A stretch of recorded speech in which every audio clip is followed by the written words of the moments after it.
আজ থেকে মুসলিম প্রত্যেকটা জাতি আপনারা কান খুলে শুনে রাখুন, জামাত, বিএনপি, এনসিপি, চরমনায় যত দল রাজনীতি করতে এসে আমাদের কাছে ভোট চাইতে আসবে, আমরা তাদের কাছে তিনটা জিনিস চাইব। তিনটা জিনিস যেই দল আমাদেরকে ইনশিওর করতে পারবে আমরা তাদের সাথে থাকবো, ঠিক কিনা বলেন? এক নম্বরে, বাংলাদেশে ইসকন নামের হিন্দু জঙ্গি সংগঠনকে প্রথম অধিবেশে নিষিদ্ধ করে দিতে হবে। আমি হিন্দুদেরকে নিষিদ্ধ করার জন্য বলছি না, ইসকন হচ্ছে হিন্দুদের উগ্রবাদী জঙ্গি সংগঠন। অনেক আজকে দেখছেন, আমি অনলাইনে দেখেছি অনেক হিন্দু পুরোহিতরা তারা বলছে ইসকনকে নিষিদ্ধ করা হোক, এটা আমরাও চাই। কারণ উগ্রবাদী সমস্ত হিন্দু ভাইরা তাদেরকেও পছন্দ করে না, ঠিক কিনা বলেন?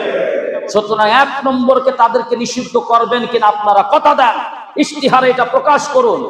দুই নম্বরে, ইসলাম এবং কালিমার দুশমন হচ্ছে কাদিয়ানীরা, কাদিয়ানীদেরকে অমুসলিম ঘোষণা করবেন কিনা, ঠিক কিনা বলেন? তিন নম্বর, লাস্ট, আল্লাহর কোরআনের সাথে এবং আমাদের নবী, আমাদের কলিজার নবীর সাথে যারাই বেয়াদবিকে করবে তাদেরকে প্রকাশ্যে ফাঁসি দেওয়া লাগবে। যারা এই ইশতিহার তিনটা আমাদেরকে দেবে আমরা সেই দলের সাথে থাকব, তাদেরকে আমরা ভোট দেব।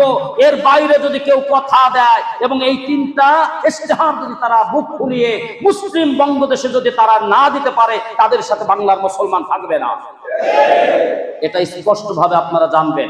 যখনই ভোট চাইতে আসবে বলবেন যে আপনার দল কি ইসকনকে নিষিদ্ধ করবে, এবং আপনার দলকে আমার নবীকে গালি দিলে এবং কোরআন নিয়ে অবমাননা করলে তারকে ফাঁসি নিশ্চিত করবে কিনা। তিন নম্বর, কাদিয়ানীদেরকে কি অমুসলিম ঘোষণা করবে কিনা।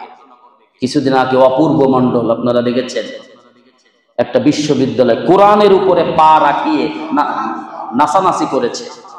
এদেরকে গ্রেফতার করার পরে প্রশাসন বেরেন একটু খারাপ, অর্থাৎ প্রশাসনের প্রত্যেকটা পদস্থ কর্মচারী ইসকনের কাছ থেকে টাকা খেয়ে তাদের গোলাম হয়ে গেছে।